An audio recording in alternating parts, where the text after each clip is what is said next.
ইসলামী bank নিয়ে সরকারের ফ্যাসিবাদী আচরণ মেনে নেওয়া হবে না বলে হুঁশিয়ারি দিলেন ব্যাংকটির গ্রাহকরা। সকালে রাজধানীর মতিঝিলে ব্যাংকটির প্রধান কার্যালয়ের সামনে বিক্ষোভ সমাবেশে এই হুঁশিয়ারি দেওয়া হয়। অবিলম্বে ব্যাংকের চেয়ারম্যানের অপসারণের দাবি জানান আন্দোলনকারীরা। আবারও নতুন করে ব্যাংক থেকে টাকা লুটপাটের জন্য পরিকল্পনা করা হচ্ছে বলে অভিযোগ করেন বক্তারা। দাবি না মানা পর্যন্ত রাজপথে আন্দোলন চালিয়ে যাবার ঘোষণাও দেওয়া হয়। সমাবেশ শেষে বিক্ষোভ মিছিল করেন সংক্ষুব্ধ গ্রাহকরা।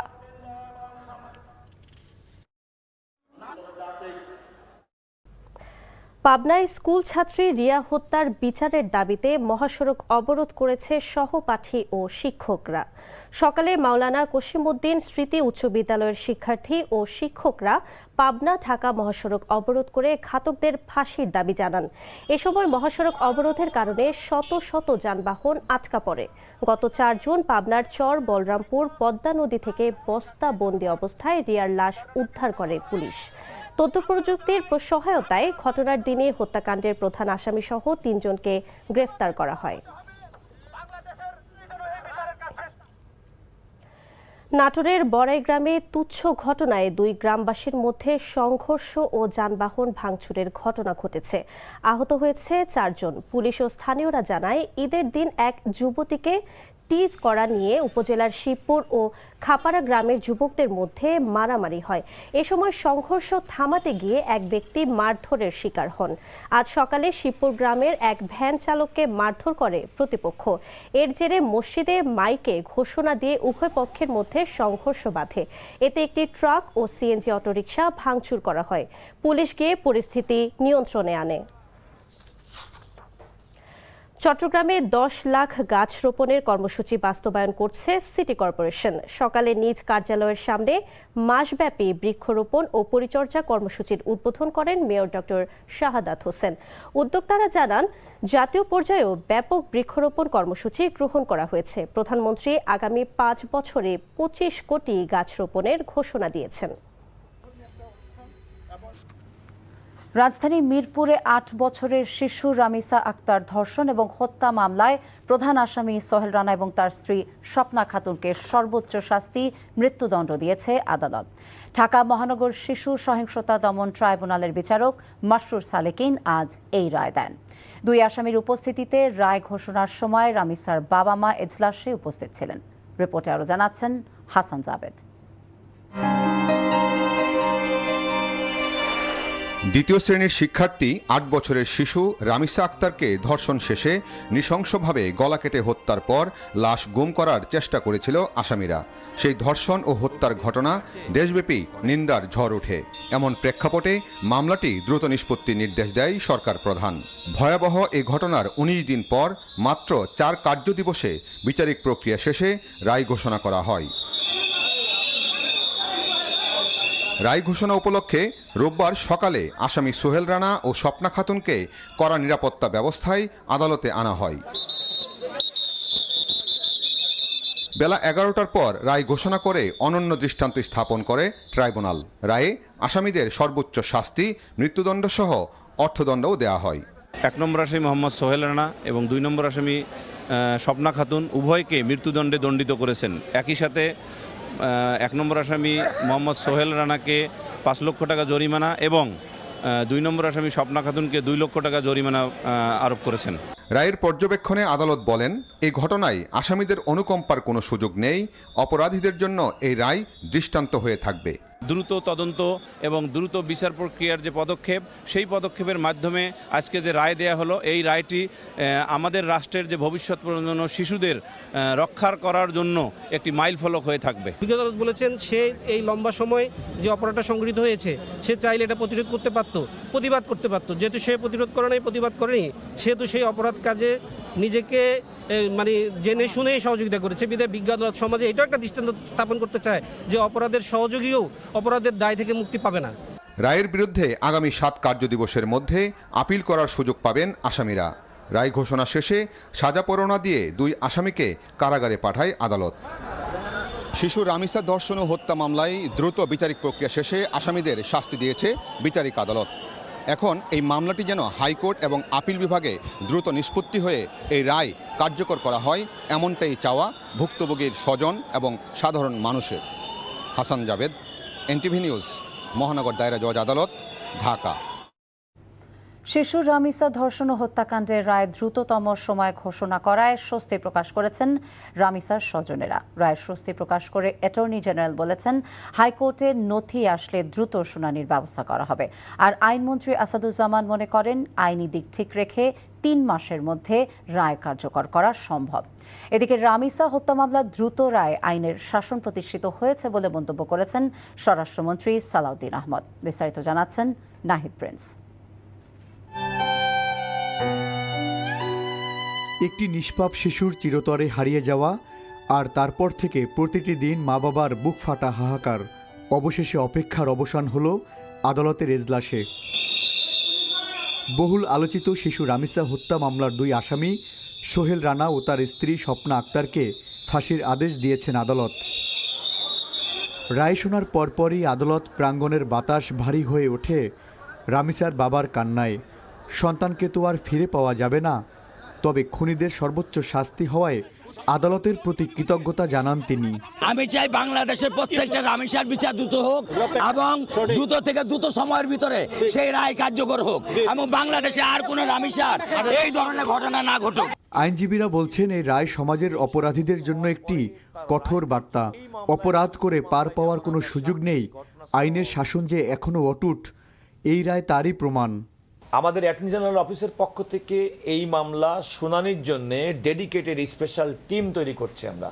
রাষ্ট্রের পক্ষ থেকে তার বক্তব্য কোনো রকম বিলম্ব যেন না ঘটে সেটি সুনিশ্চিত করার জন্য রাষ্ট্রের পক্ষে অ্যাটর্নি জেনারেল অফিসকেও আমরা সক্রিয় করেছি। সন্তোষ প্রকাশ করছি যে বিচার বিভাগের প্রতি নিম্ন আদালতে এত দ্রুত রায় প্রদান করার জন্য। আশা করি অন্যান্য মামলাগুলো তো আদালতগুলো একই রকম ভূমিকা দেখাবেন। আইনমন্ত্রী বলছেন, আইনি সব ধাপ অতিক্রম করে রায় বাস্তবায়ন করতে 3 মাস লাগতে পারে। এই রায় কার্যকর করতে সরকার সব ধরনের সহযোগিতা দেবে বলে জানান আইনমন্ত্রী। আমি যখন রামিসার এই ঘটনার বিষয়ে মাননীয় প্রধান বিচারপতির সাথে কথা বলেছি, উনিও আমাকে বলেছেন এই খোলার পরে এই সমস্ত ডেথ রেফারেন্সগুলো, সব ডেথ রেফারেন্সগুলোই খুব দ্রুত নিষ্পত্তি করার জন্য আরও বেশি ফোকাসড সিদ্ধান্ত নেবেন এবং আমি এই বিষয়টা লেগে থাকব যাতে করে যেগুলো আপনারা বললেন এবং আজকে রামিসা সহ যত দ্রুত সময়ের মধ্যে সম্ভব আমরা এটা নিষ্পত্তি করার চেষ্টা করব। এদিকে রামিসা হত্যার রায় দ্রুত কার্যকরে সব ধরনের সহায়তা করা হবে বলে জানিয়েছেন স্বরাষ্ট্রমন্ত্রী সালাউদ্দিন আহমদ। বাংলাদেশের এই বিচারিক ইতিহাসে এবং পুলিশের গ্রেপ্তার এবং তদন্তের কার্যক্রমের ইতিহাসে এটা একটা মাইল ফলক। এভাবেই আমরা ইনশাআল্লাহ জনপ্রত্যাশা অনুযায়ী দেশে আইনের শাসন প্রতিষ্ঠা করতে চাই। রামিসা হত্যাকাণ্ডের পর যে দ্রুত গতিতে নিম্ন আদালতে সাজা হয়েছে, উচ্চ আদালতেও যেন একই ধারা অব্যাহত থাকে, সেই প্রত্যাশা বিচার প্রার্থীদের। Nahid Prince, NTV news, Dhaka. নিজের অপরাধের জন্য বাবার কাছে ক্ষমা চেয়েছেন শিশু রামিসা ধর্ষণ ও হত্যা মামলায় মৃত্যুদণ্ডপ্রাপ্ত আসামি সোহেল রানা।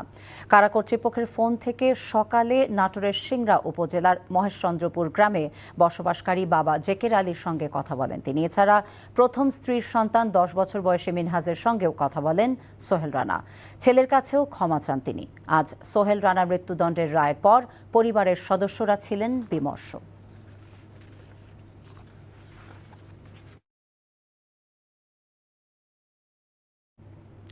শিক্ষার্থীদের মানবিক হিসেবে গড়ে তুলতে নৈতিক শিক্ষার বিকল্প নেই, তাই প্রযুক্তি নির্ভরতা এবং দক্ষতা বৃদ্ধির পাশাপাশি নৈতিকতা এবং মানবিকতা শিক্ষার বিষয়ে গুরুত্ব দেওয়ার তাগিদ দিয়েছেন প্রধানমন্ত্রী তারেক রহমান। ঐক্যবদ্ধভাবে কাজ করলে দেশের অগ্রযাত্রা কেউ রুখতে পারবে না বলেও মন্তব্য করেন সরকার প্রধান। রাজধানীতে শিক্ষক প্রশিক্ষণ কর্মসূচির উদ্বোধন করে এসব কথা বলেন প্রধানমন্ত্রী। জাহিদ রহমানের রিপোর্ট। রাজধানীর বাংলাদেশ চীন মৈত্রী আন্তর্জাতিক সম্মেলন কেন্দ্রে শিক্ষক প্রশিক্ষণ কার্যক্রমের উদ্বোধন করেন প্রধানমন্ত্রী তারেক রহমান। বিগত ফ্যাসিস্ট সরকার শুধু গণতান্ত্রিক রাজনৈতিক অধিকার কেড়ে নেয়নি, অন্যান্য প্রতিষ্ঠানের মতো শিক্ষা ব্যবস্থাকেও ধ্বংস করেছে বলে মন্তব্য করেন প্রধানমন্ত্রী। একজন মানবিক মানুষ হয়ে ওঠার জন্য নৈতিক শিক্ষার বিকল্প নেই। আমি মনে করি জাতীয় বিশ্ববিদ্যালয় কর্তৃপক্ষ শিক্ষা ব্যবস্থায় প্রযুক্তি নির্ভরতা, দক্ষতা এবং মডার্নাইজেশনের পাশাপাশি শিক্ষার্থীদের নৈতিকতা এবং মানবিক স্বাস্থ্যের উন্নয়ন, সামাজিক অন্তর্ভুক্তি এবং পরিবেশ সংরক্ষণ এই সব বিষয়গুলোর প্রতি আরও অধিক গুরুত্ব দেবেন। দেশের জন্য অবদান রাখা ব্যক্তিদের সম্মান জানাতে চাইলে জ্ঞান ভিত্তিক চর্চার বিকল্প নেই বলেও জানান তারেক রহমান। দেশের তারুণ্য এবং ছাত্র যুবশক্তিকে যদি প্রযুক্তিতে, জ্ঞানে, বিজ্ঞানে দক্ষ মানব সম্পদে রূপান্তর করা যায়, তাহলে আমি ব্যক্তিগতভাবে দৃঢ়ভাবে বিশ্বাস করি সেদিন হয়তো বেশি দূরে নয় যেদিন স্বনির্ভর, সমৃদ্ধ, স্বনির্ভর বাংলাদেশ হয়ে উঠতে পারে বিশ্বের কাছে একটি রোল মডেল। শিক্ষা শুধু ব্যক্তির পরিবর্তনের জন্য নয়, রাষ্ট্রের জন্য গুরুত্বপূর্ণ বলেও মন্তব্য করেন প্রধানমন্ত্রী। আমরা যদি ঐক্যবদ্ধভাবে কাজ করি তাহলে আমাদের যে অগ্রযাত্রা আমরা প্রত্যাশা করি সেই অগ্রযাত্রাকে কেউ ইনশাল্লাহ রুদ্ধ করতে পারবে না। নিজেদেরকে যথাযথভাবে গড়ে তুলতে পারলে তরুণ প্রজন্ম স্বনির্ভর বাংলাদেশ গড়ার নির্মাতা হবে বলেও মনে করেন Tarique Rahman. Zahid Rahman, NTV news, Dhaka.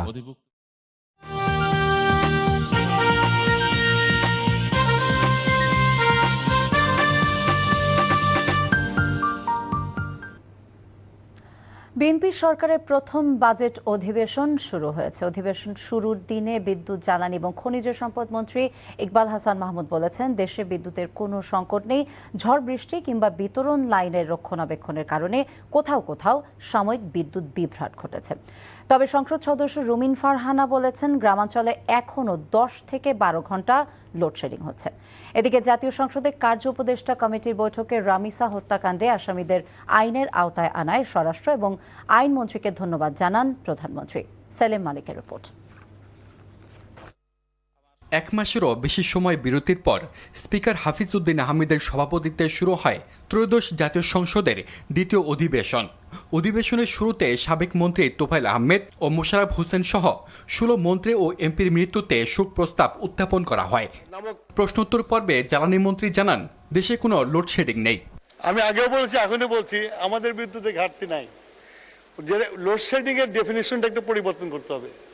Load shedding সেটাই যেটা আমার বিদ্যুতে সরবরাহ না থাকলে লোডশেডিং হয়, আর যেটা ঝড় বৃষ্টি প্রাকৃতিক কারণে গাছ পড়ে দিয়ে যদি তার ছিঁড়ে যায় সেটা লোডশেডিং না। জ্বালানি মন্ত্রীর এমন তথ্যের বিপরীতে সংসদ সদস্য রুমিন ফারহানা বলেন, গ্রামে এখনো 10 থেকে 12 ঘন্টা লোডশেডিং হচ্ছে।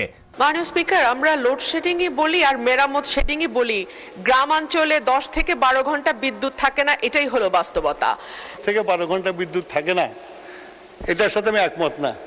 আরেক সংসদ সদস্য হাসনাত আব্দুল্লাহ সাবেক প্রধানমন্ত্রী শেখ হাসিনার স্বৈরাচারী হয়ে ওঠার পেছনে কিছু সাংবাদিকের ভূমিকা নিয়ে প্রশ্ন তোলে তাদের বিরুদ্ধে আইনি পদক্ষেপ নেওয়ার আহ্বান জানান। গুম খুনের বৈধতা উৎপাদন করেছে, ভোট চুরির বৈধতা উৎপাদন করেছে, গণতন্ত্রের পক্ষে যারা ছিল তাদেরকে হত্যাযোগ্য করে তোলা হয়েছে। এইসব সাংবাদিক, নামধারী সাংবাদিক এবং এই মিডিয়াদের পক্ষে বিপক্ষে বা কি ধরনের আইনি ব্যবস্থা নেওয়া হবে, আইনি ব্যবস্থা আদৌ নেওয়া হয়েছে কিনা, কেন তাদেরকে আবার পুনর্বাসন করা হচ্ছে, সেটির আইনগত কি ব্যাখ্যাটি কি, সেটি এই সংসদের সামনে উপস্থাপন করার জন্য অনুরোধ জানাচ্ছি। এদিকে অধিবেশন শুরুর আগে জাতীয় সংসদের ক্যাবিনেট কক্ষে স্পিকারের সভাপতিত্বে জাতীয় সংসদের কার্য উপদেষ্টা কমিটির তৃতীয় সভা অনুষ্ঠিত হয়। এতে প্রধানমন্ত্রী ও সংসদ নেতা তারেক রহমান, বিরোধী দলীয় নেতা ডাক্তার শফিকুর রহমান সহ সংসদের কার্য উপদেষ্টা কমিটির সদস্যরা অংশ নেন। সেলিম মালিক, এনটিভি নিউজ, ঢাকা। আগামী 2026-27 অর্থ বছরে সাধারণ মানুষকে কিছুটা স্বস্তি দিতে করমুক্ত আয় সীমা 25,000 টাকা বাড়িয়ে 4.5 লাখ টাকায় নির্ধারণ করতে যাচ্ছে সরকার। তবে ভোক্তা অধিকার সংগঠন ক্যাবের দাবি, বর্তমান উচ্চ মূল্যস্ফীতির বাজারে এই সীমা কমপক্ষে 4 লাখ টাকা করা উচিত। বিশ্লেষকদের সংখ্যা, জরুরি পণ্যে বাজেটে কর ছাড় না দেয়া হলে আগামীতে মূল্যস্ফীতির বোঝা আরও বাড়বে।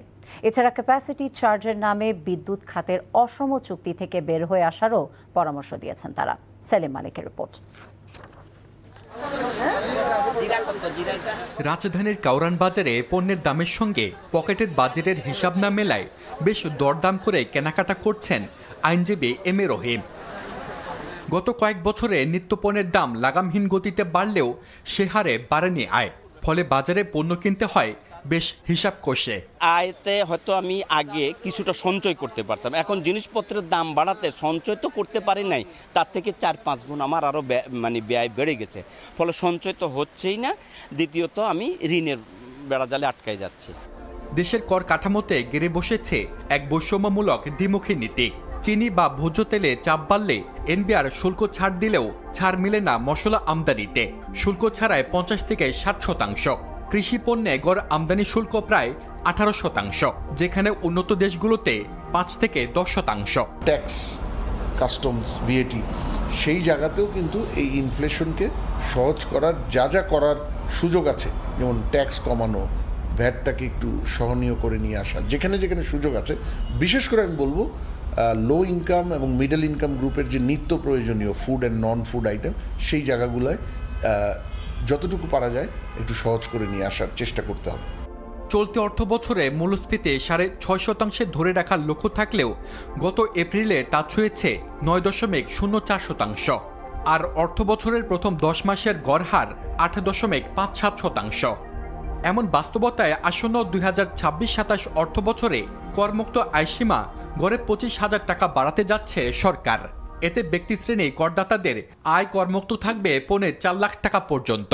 এক বছরে যেভাবে মূল্যস্ফীতি হয়েছে সেভাবে দেখলে দেখা যাবে যে এটি আসলে 4 লাখ টাকার উপরে হওয়া উচিত। মানে আমাদের যদি মূল্যস্ফীতির সাথে ক্যালকুলেট করেন, এবং সেটা আমি মনে করি যে গত বছরের বেস ইয়ার যদি ধরা হয় তার থেকে আসলে ইনফ্লেশনটাকে ক্যালকুলেট করে এটি অবশ্যই একটি বাড়ানোটা যেটা সঠিক পদক্ষেপ বলে মনে করি। দেশের অর্থনীতির বড় ক্ষত এখন বিদ্যুৎ খাতের ক্যাপাসিটি চার্জ। উৎপাদন না করেও বিদ্যুৎ কেন্দ্রগুলোকে চলতি অর্থ বছরে দিতে হচ্ছে 42,000 কোটি টাকা। আর মধ্যপ্রাচ্যের যুদ্ধের কারণে জ্বালানির দাম বাড়ায় আরও $2 বিলিয়ন ঋণ খুঁজছে সরকার। নতুন করে বেড়েছে বিদ্যুতের দামও। পাইকারি পর্যায়ে 1 টাকা 39 পয়সা বাড়িয়ে দাম নির্ধারণ করা হয়েছে গড়ে 8 টাকা 39 পয়সা। আর গ্রাহক পর্যায়ে ইউনিট প্রতি 1 টাকা 52 পয়সা বাড়িয়ে করা হয়েছে 10 টাকা 63 পয়সা। এখন এটা একটা গলার মধ্যে আমাদের ফাঁস, ক্যাপাসিটি চার্জ। তো এটার থেকে এখন বার হওয়ার উপায় যতটুকু ছিল সেটা ইন্টারিম গভর্নমেন্ট করতে পারত, কিন্তু তারা করেননি। এই ভারের কারণেই এই যে আমাদের 50-60 হাজার কোটি টাকা প্রতি বছরে যে ভর্তুকি দিতে হচ্ছে, আমরা এই সম্পূর্ণটা যদি আমরা ভোক্তার ঘাড়ে দিই তাহলে বিদ্যুতের দাম আমাদের 5 টাকা বাড়াতে হবে। দীর্ঘমেয়াদে জ্বালানির সক্ষমতা বাড়াতে দেশীয় গ্যাস অনুসন্ধানে বাজেট বরাদ্দ বাড়ানোর তাগিদ বিশেষজ্ঞদের। এক্সপ্লোরেশন করার জন্য আমাদের যত টাকা লাগে এটা দিতে হবে। সেলিম মালিক, এনটিভি নিউজ, ঢাকা। সবশেষ 24 ঘন্টায় লালমনিরহাট এবং ঠাকুরগাঁও জেলার সীমান্ত দিয়ে ফের 25 জনকে পুশিং করার চেষ্টা করেছে ভারতীয় সীমান্তরক্ষী বাহিনী বিএসএফ। তবে বিজিবি এবং স্থানীয়দের বাধায় ভেস্তে যায় সেই প্রচেষ্টাও। এদিকে সীমান্ত ইস্যু সহ সব সমস্যার সমাধানে ডিপ্লোম্যাটিক চ্যানেলের সমাধানের কথা জানান স্বরাষ্ট্রমন্ত্রী সালাউদ্দিন আহমদ। ইমরুল কায়েসের ডেস্ক রিপোর্ট। প্রতিদিনই দুদেশের কাঁটাতারের মাঝের শূন্যরেখায় শিশু, নারী ও পুরুষদের ঠেলে দিচ্ছে ভারতীয় সীমান্তরক্ষী বাহিনী বিএসএফ। অস্ত্রের মুখে বাংলাদেশের সীমান্তের দিকে ঠেলে দেওয়া হচ্ছে তাদের, কিন্তু বিজিবি ও স্থানীয়দের বাধায় তা ব্যর্থ হচ্ছে প্রতিনিয়ত। বিজিবির তথ্য বলছে, সবশেষ 24 ঘন্টায় ঠাকুরগাঁয়ের হরিপুর সীমান্ত দিয়ে 4 শিশু, 4 নারী ও 3 পুরুষকে পুশিনের চেষ্টা করে বিএসএফ। খবর পেয়ে বিজিবির একটি টহল দল দ্রুত ঘটনাস্থলে পৌঁছে তাদের শনাক্ত করে এবং বাংলাদেশে প্রবেশে বাধা দেয়। পরে কোম্পানি কমান্ডার পর্যায়ে পতাকা বৈঠক হলেও কোনো সুরাহা হয়নি। বর্তমানে তারা সীমান্তের শূন্যরেখায় অবস্থান করছে। 11 জন ব্যক্তিকে ভারত অবৈধভাবে আমাদের বাংলাদেশের সীমান্তে পুশিং করার চেষ্টা করে। এ সময় আমাদের তৎপর বিজিবি দল স্থানীয় জনসাধারণের সহায়তায় আমরা তাদেরকে ভারতের অভ্যন্তরে প্রতিহত করতে সমর্থ হই এবং তাদেরকে বাংলাদেশের ভিতরে প্রবেশ করতে বাধা প্রদান করি। রবিবার রাতে লালমনিরহাটের পাটগ্রাম সীমান্ত দিয়ে আবারও 14 জনকে পুশিনের ব্যর্থ চেষ্টা করে বিএসএফ। রাত জেগে বিজিবি ও গ্রামবাসীদের সতর্ক পাহারায় পুশিনের জন্য নিয়ে আসা একদল মানুষসহ পিছু হটে প্রতিবেশী দেশের বাহিনী। এদিকে সীমান্তে কঠোর অবস্থানে রয়েছে বিজিবি। অবৈধ অনুপ্রবেশ ঠেকানোর কাজে সীমান্তবর্তী এলাকায় জনগণকে সম্পৃক্ত করতে বিজিবির পক্ষ থেকে মাইকিং ও পথসভা করা হচ্ছে। অবৈধ অনুপ্রবেশ এবং পুলিশ যাতে না হতে পারে সেই ব্যাপারে তথ্য দিয়ে বিজিবিকে সহায়তা করবেন। এদিকে ভারত থেকে অবৈধ পুশিন ঠেকাতে শক্ত অবস্থানে রয়েছে বাংলাদেশ। সীমান্তে নানা সমস্যা সহ ভারতের সাথে বিভিন্ন ইস্যু নিয়ে ডিপ্লোম্যাটিক চ্যানেলে আলোচনার কথা বলছেন স্বরাষ্ট্রমন্ত্রী। আমরা ডিপ্লোম্যাটিক চ্যানেলে এগুলো আলাপ আলোচনা করে সমাধানের চেষ্টা করছি এবং আমাদের বর্ডার গার্ড তারা সতর্ক আছে। আমরা সমস্ত পুশিনের অবৈধ পুশিনের চেষ্টাকে আমরা বাধা দেব ইনশাআল্লাহ। Imrul Kayes, NTV news desk. BNP সরকারের ১০০ দিন একদিকে আশা জাগানিয়া ও সম্ভাবনাময়, অন্যদিকে সুশাসন, দুর্নীতি প্রতিরোধ এবং বিশেষ করে জবাবদিহিমূলক সরকার প্রতিষ্ঠার প্রত্যাশা পূরণে সুনির্দিষ্ট পথরেখা বা উদ্যোগের ঘাটতি বিবেচনায় উদ্বেগজনক বলে মনে করছে ট্রান্সপারেন্সি ইন্টারন্যাশনাল বাংলাদেশ টিআইবি। সকালে রাজধানীর ধানমন্ডি মাইডা সেন্টারে টিআইবি কার্যালয়ের সংবাদ সম্মেলনে এসব কথা বলেন টিআইবির নির্বাহী পরিচালক ডক্টর ইফতেখারুজ্জামান। রিপোর্টারও জানাচ্ছেন ফাহাদ মোহাম্মদ। ত্রয়োদশ জাতীয় সংসদ নির্বাচন পরবর্তী সরকারের ১০০ দিন সুশাসন প্রতিষ্ঠা ও দুর্নীতি বিরোধী প্রতিশ্রুতি বাস্তবায়ন পর্যবেক্ষণ শীর্ষক সংবাদ সম্মেলনে টিআইবির নির্বাহী পরিচালক বলেন, অন্তর্বর্তীকালীন সরকারের সময় জারি করা ১৩৩টি অধ্যাদেশের মধ্যে ৯৭টি অধ্যাদেশ আইনে পরিণত করার উদ্যোগ প্রশংসার যোগ্য। তবে দেশে আইনের শাসন, ন্যায় বিচার ও মানবাধিকার প্রতিষ্ঠায় অন্যান্য গুরুত্বপূর্ণ আইনসমূহ রহিত করা কার্যত ক্ষমতাসীন সরকারের মোটা দাগে বিচার বিভাগের স্বাধীনতা, মানবাধিকার রক্ষা, দুর্নীতি দমন এবং গুম প্রতিরোধ সংক্রান্ত গুরুত্বপূর্ণ বিষয়গুলোতে পেছনে হাঁটার ইঙ্গিত দেয়। তাছাড়া সরকার গঠনের ১০০ দিনের মধ্যে দুর্নীতি দমন কমিশন, মানবাধিকার কমিশন ও তথ্য কমিশনের মতো গুরুত্বপূর্ণ কমিশন গঠনের জন্য দৃশ্যমান উদ্যোগ না নেওয়া উদ্বেগজনক বলে মনে করে টিআইবি। অন্তর্বর্তী সরকার যে দৃষ্টান্ত স্থাপন করে গেছে, দুর্নীতি দমন জাতীয় মানবাধিকার কমিশন এবং তথ্য কমিশন দুইটাকে স্থবির করে রাখা, সেই ধারাবাহিকতায় আবার নতুন যুক্ত হয়েছে দুর্নীতি দমন কমিশনের স্থবিরতার অবস্থা, যেটি কোনো অবস্থায় সরকারের নিজস্ব অঙ্গীকারের সাথে রিপিট করছে তাদের ৩১ দফা তাদের নির্বাচনী ইশতেহার জুলাই সনদের প্রতি, যেটি সরকার প্রধান সহ উচ্চ পর্যায় থেকে বলা হচ্ছে অক্ষর অক্ষরে বাস্তবায়ন করা হবে, কোনোটার সাথেই সামঞ্জস্যপূর্ণ নয়। টিআইবি জানায়, সরকারের শীর্ষ পর্যায় থেকে সুশাসন প্রতিষ্ঠা ও দুর্নীতি নিয়ন্ত্রণের ঘোষণা দেওয়া হলেও ক্ষমতাসীন দলের বিভিন্ন পর্যায়ের নেতাকর্মী ও সমর্থকদের মধ্যে পূর্বের মতো দখল বাণিজ্যের সংস্কৃতি লক্ষ্য করা যাচ্ছে। পাশাপাশি পুলিশ, প্রশাসন ও সরকারি বিভিন্ন প্রতিষ্ঠান, বাংলাদেশ ব্যাংক, স্থানীয় সরকার ও শিক্ষা প্রতিষ্ঠানে দলীয় ও গোষ্ঠী বিবেচনায় নিয়োগ এবং পদায়ন অব্যাহত, যা বিএনপি নির্বাচনী অঙ্গীকারের পরিপন্থী বলে মনে করে টিআইবি। সরকার গঠনের পর বেশ কিছু নিয়োগ এমনভাবে হয়েছে যেটি আসলে দলীয়করণ, সম্পূর্ণ পরিষ্কারভাবে দলীয়করণের একটা আগের চর্চারই প্রতিফলন, যেটি প্রত্যাশিত ছিল না।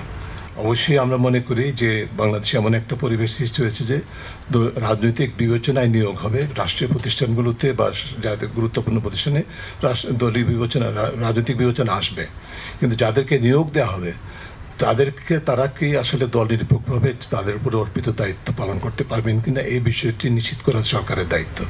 এক্ষেত্রে সরকার ইতিমধ্যে ব্যর্থতার পরিচয় দিয়েছে। রাষ্ট্র সংস্কার, বিশেষ করে জবাবদিহিমূলক সরকার ব্যবস্থার প্রত্যাশা পূরণের পথে প্রাতিষ্ঠানিক, আইনি, নীতিগত ও প্রক্রিয়াগত প্রতিবন্ধকতার অন্যতম ক্ষেত্র আমলাতান্ত্রিক ঝুঁকি নিরসনের সক্ষমতার ঘাটতি উদ্বেগজনক বলেও মনে করে TIB. Fahad Mohammad, NTV news, Dhaka. Ad-din হাসপাতালে ৬ নবজাতকের মৃত্যুর ঘটনায় প্রত্যেক পরিবারকে ১ কোটি টাকা করে ক্ষতিপূরণ চেয়ে হাইকোর্টে রিট দায়ের করা হয়েছে। একই সঙ্গে ঘটনাটি তদন্তে উচ্চ ক্ষমতাসম্পন্ন একটি কমিটি গঠনের নির্দেশনা চাওয়া হয়েছে। রোববার সুপ্রিম কোর্টের আইনজীবী অ্যাডভোকেট ইউনুস আলী আখন্দ জনস্বার্থে এই রিট আবেদনটি দায়ের করেন। বিচারপতি রাজিক আল জলিল এবং বিচারপতি আশিস রঞ্জন দাসের বেঞ্চে আগামীকাল এই রিটের উপর শুনানি হবার কথা রয়েছে। হাসপাতালটির চরম অব্যবস্থাপনার কারণে এই মর্মান্তিক ঘটনা ঘটেছে বলে রিটে উল্লেখ করা হয়েছে। এদিকে সিনিয়র আইনজীবী শিশির মনির গণমাধ্যমকে বলেছেন, আদ্দিন হাসপাতাল কর্তৃপক্ষ এবং ভুক্তভোগী ৬ পরিবারের মধ্যে আলোচনা হয়, সিদ্ধান্ত হয় প্রতিটি পরিবারকে ৮০ লাখ টাকা করে ক্ষতিপূরণ দেয়া হবে। 6 দফা দাবিতে সারা দেশে মেডিকেল কলেজ হাসপাতালের অনির্দিষ্টকালের জন্য কর্মবিরতি পালন করছেন ইন্টার্ন চিকিৎসকরা। এতে দুর্ভোগে পড়েছেন রোগীরা। সকাল থেকে সব মেডিকেল কলেজ হাসপাতালে এই কর্মবিরতি শুরু করেছে ইন্টার্ন ডক্টরস অ্যাসোসিয়েশন। পাশাপাশি একই দাবিতে ক্লাস বর্জন কর্মসূচির ডাক দিয়েছেন মেডিকেল কলেজের শিক্ষার্থীরা। আন্দোলনকারীরা জানায় স্বাস্থ্য ও পরিবার কল্যাণ মন্ত্রণালয় FCPS ট্রেনিং সংক্রান্ত বেশ কিছু সিদ্ধান্ত গ্রহণ করেছে, যেখানে ইন্টার্ন চিকিৎসকদের বিভিন্ন সুযোগ সুবিধা থেকে বঞ্চিত করা হয়েছে। তাই স্বাস্থ্য শিক্ষা পরিবার কল্যাণ বিভাগের গত 19 মে জারি করা FCPS প্রশিক্ষণ সংক্রান্ত সিদ্ধান্ত 48 ঘন্টার মধ্যে প্রত্যাহার, সুরক্ষা আইন প্রণয়ন ট্রাইব্যুনালের মাধ্যমে এর বাস্তবায়ন সহ 6 দফা দাবি জানান। জীবাশ্ম জ্বালানির পুরনো চুক্তি নবায়ন না করতে সরকারের প্রতি আহ্বান জানিয়েছে সেন্টার ফর পলিসি ডায়ালগ CPDর গবেষণা পরিচালক খন্দকার গোলাম মোয়াজ্জেম। এ সময় আসছে বাজেটে সবুজ রাজস্ব আদায় গুরুত্ব দিতে পরামর্শ দেন তিনি। দুপুরে ধানমন্ডির CPD কার্যালয়ে আসছে বাজেটে নবায়নযোগ্য জ্বালানিতে রাজস্ব কাঠামোর সংস্কার বিষয়ক সংবাদ সম্মেলনে একথা বলেন তিনি। বলেন, জ্বালানির ক্ষেত্রে গ্রিডকে সহজলভ্য করতে হবে, গ্রিড সিস্টেমকে আপডেট করতে এখন থেকেই উদ্যোগ নেওয়া প্রয়োজন। কৃষির ক্ষেত্রে সৌর বিদ্যুৎ ব্যবহার বাড়ানোর আহ্বান জানান তিনি। জ্বালানি আমদানিতে বৈষম্যের অভিযোগ করে বলেন, LNG আমদানিতে কম ভ্যাট নেওয়া হচ্ছে, অথচ নবায়নযোগ্য জ্বালানির ক্ষেত্রে অতিরিক্ত ভ্যাটের চাপ বিনিয়োগকারীদের নিরুৎসাহিত করছে। এছাড়াও জ্বালানি খাতে বিশৃঙ্খলা বন্ধ করারও আহ্বান জানান তিনি। জ্বালানি ক্রয়ের ক্ষেত্রেও সরকারকে আরও সচেতন হবার পরামর্শ দেয় CPD। নানান আলোচনা সমালোচনার মধ্যেই শেষ হলো আরও একটি BCB নির্বাচনের আনুষ্ঠানিকতা। কাউন্সিলরদের মধ্যে সর্বোচ্চ 73টি ভোট পেয়ে পরিচালক নির্বাচিত হয়েছেন তামিম ইকবাল। BCBর 21তম সভাপতি হিসেবে দায়িত্ব পালন করতে দেখা যাবে তাকে। সহ সভাপতি হিসেবে দায়িত্ব পালন করবেন ফাহিম সিনহা। নিলয় মজুমদারের ডেস্ক রিপোর্ট। নিরুত্তাপ এক নির্বাচনের পর অনুমেয় প্রার্থীদের হাতেই উঠল দেশে ক্রিকেটের দায়িত্ব। নির্বাচন আয়োজনের দায়িত্বে থাকা অ্যাডহক কমিটির 7 জনই নির্বাচিত হয়েছেন পরিচালক হিসাবে। ক্যাটাগরি 1 থেকে বিনা প্রতিদ্বন্দ্বিতায় আগেই নির্বাচিত হয়েছিলেন মিনহাজুল আবেদিন। তামিম ইকবাল, সাইদ ইব্রাহিম আহমেদ, রফিকুল ইসলাম বাবু, ইশরাফিল খসরু, ইয়াসির আব্বাস ও ফাহিম সিনহা এবার নির্বাচিত হয়েছেন ক্লাব ক্যাটাগরি থেকে। আপনাদের ব্যক্তিগত আইডেন্টিটি যাই থাকুক না কেন, আমাদের দায়িত্ব একটাই, আর ওই দায়িত্বর কারণে আমরা এখানে আজকে বসা। ওটা হলো বাংলাদেশ ক্রিকেটকে সার্ভ করার, বাংলাদেশ ক্রিকেটকে সামনের দিকে নিয়ে যাওয়া। লাস্ট 1-1.5 বছর 2 বছরে প্রচণ্ড পরিমাণ নেগেটিভিটি, অনেক কিছুই বাংলাদেশ ক্রিকেটকে ফেস করতে হয়েছে। আমি মনে প্রাণে আশা করি আজকের ইলেকশনের পর আমরা একটা পজিটিভ ওয়েতে সামনের দিকে আগাতে পারবো। প্রথমবারের মতো নির্বাচিত হয়েছেন ডাক্তার মাহবুব শামীম, আসিফ রাব্বানী, সাকিব সালাম, ইয়াসির ফয়সাল ও মাসুদুজ্জামান। এছাড়াও আরেক প্রার্থী শাহানিয়ান তানিম ছিলেন আমিনুল ইসলাম বুলবুলের পরিচালনা পর্ষদেও। খুলনা বিভাগ থেকে নির্বাচিত হয়েছেন শান্তনু ইসলাম ও শফিকুল আলম। বরিশাল বিভাগ থেকে পরিচালক হয়েছেন ফরচুন বরিশালের কর্ণধার মিজানুর রহমান। ক্যাটাগরি 3 থেকে আগে নির্বাচিত হয়েছিলেন সিরাজউদ্দিন মোহাম্মদ আলমগীর। Niloy Majumdar, NTV news, Dhaka.